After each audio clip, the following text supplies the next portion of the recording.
بسم اللہ الرحمن الرحیم۔ اگر کوئی آدمی بیماری کی وجہ سے یا سفر کی وجہ سے روزہ نہیں رکھ پا رہا ہے، رمضان چل رہا ہے، سفر میں ہے،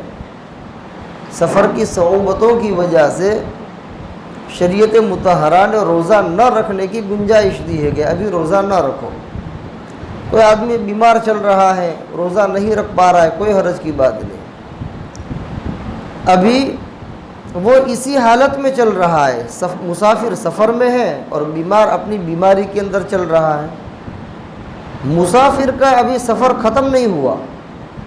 اور بیمار آدمی کی بیماری ابھی ختم نہیں ہوئی ہے،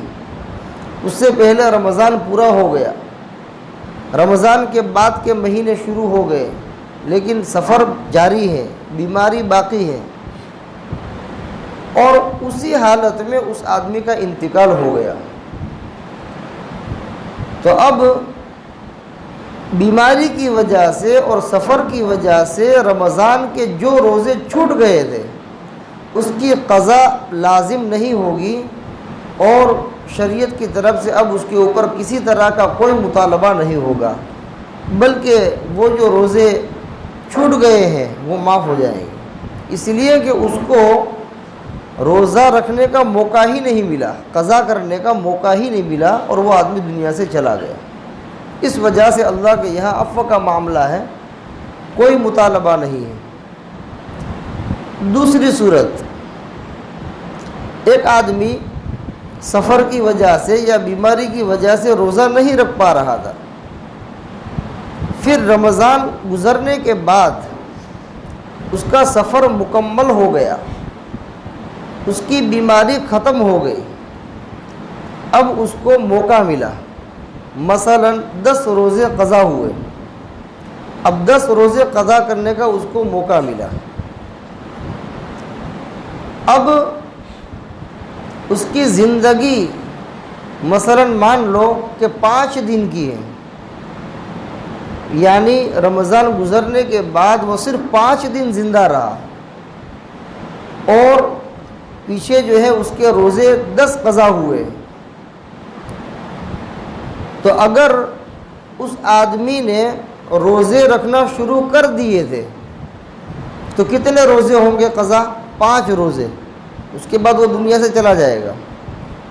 تو پچھلے 10 روزوں میں سے 5 روزے کی اس نے قضا کر لی، اور 5 روزے باقی رہ گئے، اس حالت میں وہ دنیا سے چلا گیا، تو باقی کے جو 5 روزے ہیں وہ معاف ہو جائیں گے، اس لیے کہ اس کو روزہ قضا کرنے کا موقع ہی نہیں ملا، اس سے پہلے دنیا سے چلا گیا۔ تیسری صورت، ایک آدمی کے 10 روزے قضا ہوئے اور بیماری اور سفر ختم ہونے کے بعد اس کو 10 دن مکمل ملے کہ جس میں وہ روزے قضا کر سکتا ہے، لیکن اپنی سستی کی وجہ سے اس نے 10 روزے قضا نہیں کیے، اور 10 دن کے بعد پھر اس کا انتقال ہو گیا، تو چونکہ اس کو روزے قضا کرنے کا موقع ملا تھا اور روزے قضا نہیں کیے، تو اب اس آدمی کے اوپر 10 روزے قضا باقی رہیں گے، اس کے ذمے میں لازم رہیں گے۔ اب اس کے لیے ضروری ہے کہ وہ اپنے ورثاء کو وصیت کر دے ان روزوں کی طرف سے فدیہ ادا کرنے کی۔ اگر اس نے وصیت کی ہے اور اس نے اپنے پیچھے اتنا مال چھوڑا ہے کہ اس کی وصیت پوری کی جا سکتی ہے 3/3 مال کے اندر سے، تو ورثاء کے لیے ضروری ہوگا کہ مرحوم کی وصیت کے مطابق اس کی وصیت پوری کی جائے 3/3 مال میں، اور اس کے روزوں کی طرف سے فدیہ ادا کیا جائے۔ لیکن وصیت نہیں کی، مال چھوڑا ہے لیکن وصیت نہیں کی، تو ورثاء کے لیے جو ہے وصیت پورا کرنا لازم نہیں، اس لیے کہ وصیت نہیں کی ہے۔ لیکن ورثاء اگر سمجھدار ہیں، دیندار ہیں،